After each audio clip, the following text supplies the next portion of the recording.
ప్రజల ఆకాంక్షలకు అనుగుణంగా నూతనంగా ఏర్పడ్డ తెలంగాణ రాష్ట్రము గౌరవ ముఖ్యమంత్రి రేవంత్ రెడ్డి గారి ఆలోచనకు అనుగుణంగా సంస్థ యొక్క మేనేజ్మెంట్తో కలిసి ఈరోజు ప్రైవేట్ బస్సులకు ధీటుగా స్లీపర్ బస్సుల్ని కూడా హైదరాబాద్ రాజధాని నుండి మిగతా రాష్ట్ర రాజధానులకు కావచ్చు ముఖ్య నగరాలకు బస్ సౌకర్యాన్ని కల్పించేటువంటి కార్యక్రమంతో పాటుగా వీటికే పరిమితమై మిగతా కార్యక్రమాలను చేయకుండా అనే మాట లేకుండా ప్రతి గ్రామానికి పల్లె వెలుగు పేరు మీద కావచ్చు రాజధాని హైదరాబాద్ కేంద్రానికి జిల్లా కేంద్రాలకు సౌకర్యమైనటువంటి బస్ సౌకర్యం కావచ్చు అన్ని రకాల సెక్షన్స్ అంటే అన్ని రకాల విభాగాల ప్రయాణికులకు అందుబాటులో ఉండే విధంగా వివిధ రకాల బస్సులను ఈరోజు ప్రవేశపెట్టడం జరుగుతూ ఉంది.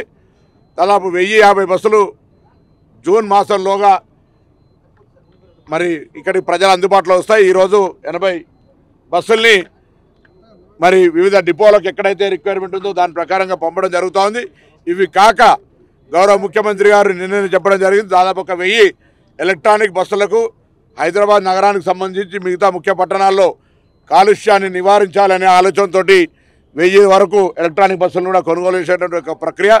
ఈ సందర్భంగా ఒకటే ప్రభుత్వ ఉద్దేశం స్పష్టం, ఆర్టీసీ కార్మికుల సంక్షేమానికి సంబంధించి ఎక్కడ కూడా కాంప్రమైజ్ అయ్యలేదు. వారందరికీ గత ప్రభుత్వం ద్వారా రావాల్సినటువంటి అనేక అంశాలను వివిధ స్థాయిల లోపల పరిష్కారం చేసేటువంటి అంశం ఒకటైతే ఆర్టీసీని పరిరక్షించుకోవడము, ఆర్టీసీ ఆస్తుల్ని అభివృద్ధిలోకి తీసుకొచ్చి ఏ విధంగా ఆర్టీసీ ఇంకా స్వయం ప్రతిపత్తిగా ముందుకు నడవడం అనేటువంటి రెండు. ఇది ఆర్టీసీ ప్రయాణికుల సౌకర్యం అత్యంత ముఖ్యం.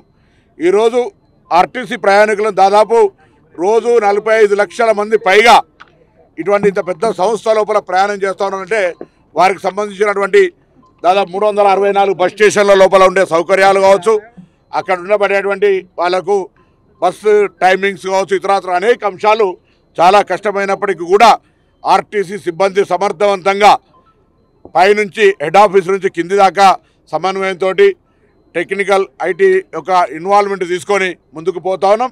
ఈ సందర్భంగా ఆర్టీసీ మరింత సమర్థవంతంగా దేశంలోనే తెలంగాణ రాష్ట్రం నెంబర్ 1 అని సాధించడానికి కొరకు కూడా ప్రజలు లేదా దీనికి సంబంధించినటువంటి రవాణా నిపుణులు ఎవరైనా సలహాలు ఇస్తే మేము ఓపెన్ మైండ్ తోటి ఉన్నాం స్వీకరించడానికి. గతంలో ప్రభుత్వం సలహాలు ఇన్నదా లేదా అనవసరం, ఇప్పుడు మేము ఆర్టీసీని పరిరక్షించుకొని ముందుకు తీసుకుపోవడానికి ఇందుకు సంబంధించి ఎవరు సలహా ఇచ్చినా తీసుకుంటాం. ఆర్టీసీని ఇంకా ముందు అభివృద్ధికి తీసుకుపోవడానికి సంస్థ తరఫున మేనేజింగ్ డైరెక్టర్ సజ్జనార్ గారు, గౌరవ ముఖ్యమంత్రి గారు, అదేవిధంగా ప్రిన్సిపల్ సెక్రటరీ రాజు గారు, ట్రాన్స్పోర్ట్ కమిషనర్, అదేవిధంగా పోలీసులు, స్థానిక ప్రజాప్రతినిధులు అందరూ సహకారం తీసుకొని ఆర్టీసీ సంస్థ గౌరవాన్ని ప్రగతిని ముందుకు తీసుకోవడానికి ప్రయత్నం చేస్తాం.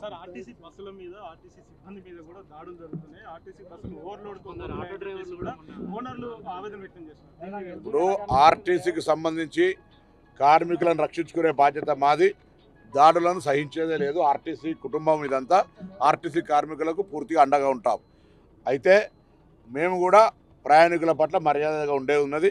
ఓవర్లోడ్ అవుతున్నప్పుడు మహిళలకు ప్రభుత్వం ఒక స్కీమ్ పెట్టి ఉచితంగా బస్సు సౌకర్యం ఇస్తూ ఉన్నప్పుడు వాళ్ళ పట్ల కూడా అందరం ఆర్టీసీ సిబ్బందిని నేను విజ్ఞప్తి చేస్తా ఉన్నా. ఒక ఆర్టీసీ మంత్రిగా మనమందరం కూడా వాళ్ళతోటి పూర్తిగా మర్యాదకరంగా ఉండాలనే మాట కూడా కోరుతూ, ఆర్టీసీకి సంబంధించిన దానివల్ల ఇలా హైదరాబాద్లో మెట్రో వచ్చింది, 4 లక్షల మంది మెట్రోలు ప్రయాణం చేస్తూ ఉన్నారు. దాని ఉద్దేశం వేరే వాళ్ళకి ఇబ్బంది కలగజేయాలని కాదు. మేము కూడా ప్రభుత్వం ఎన్నికలకు ముందు మేనిఫెస్టోలో చెప్పినాం మహిళలకు ఉచితంగా ఇస్తామని చెప్పి, దాని ప్రకారంగా ఇస్తూ ఉన్నాం.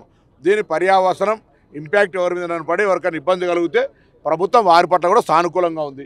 ముఖ్యమంత్రి గారు చెప్పారు, నేను చెప్పినాం. ఆర్టీసీ కార్మికుల ఆర్టీసీ నిర్ణయం వల్ల ఒకవేళ ఆటో కార్మికులకు ఇబ్బంది అయితే వాళ్ళకి ఆల్రెడీ గవర్నమెంట్ కొంత సహకారం చేయడానికి భవిష్యత్తు లోపల ఇదంతా స్ట్రీమ్ లైన్ అయినాక కూడా వాళ్ళకి అట్లనే ఇబ్బంది ఉన్నదనుకుంటే తప్పకుండా వాళ్లకు సంబంధించి సానుకూలంగా నిర్ణయం తీసుకోవాలని మేము పాజిటివ్ ఉన్నాం. కానీ మీరు పొలిటికల్గా ఎవరో చక్కర్లు పడి అటువంటి ఎటువంటి ఆందోళన మేము వినకపోతే కదా మీరు పోవాల్సింది. కాబట్టి మేము వినడానికి సిద్ధంగా ఉన్నాం, మీ సమస్య పరిష్కరించి మీ సహకారం చేయడానికి సిద్ధంగా ఉన్నాం. వాటి మీద ఇప్పుడు స్పెషల్ జాతర అనేటువంటి ఎప్పుడైనా స్పెషల్ అయ్యేది, దాన్ని దీనికి రొటీన్ కలిపితే బస్సుకు సంబంధించినటువంటి మేము మీ ఒపీనియన్ అడుగుతాను, చెప్పండి మీరే. హైదరాబాద్ లో ప్రతి ఒక్కరు ఇప్పుడు ప్రస్తుతం ఫ్రీ వచ్చినప్పటి నుంచి ఫుడ్ బోర్డింగ్ చేసి మరీ వెళ్తున్నారు. అమ్మ తప్పది, కొద్ది అందుకే కదా బస్సులు కొత్త అయితే అవైలబుల్ వస్తాయి. వస్తూనే ఉన్నాయి. బస్సుల సంఖ్య ఓవర్ నైట్ తేలేం కాబట్టి ఇప్పుడు వచ్చిన బస్సులు ఏవి కూడా హైదరాబాద్ లో ఉండవు. ఉంటాయి. హైదరాబాద్ ఉంటాయి, అన్ని ఉంటాయి, అన్ని రకాల బస్సులు ఉన్నాయి. లేదు అన్ని బస్సులు ఉన్నాయి, అన్ని బస్సులు ఉన్నాయి. అది కూడా హైదరాబాద్లో కదా. లోకల్గా ఇందులో మహిళలకు ఉచితంగా బస్సు ఉండే నెంబర్ కూడా ఉంది.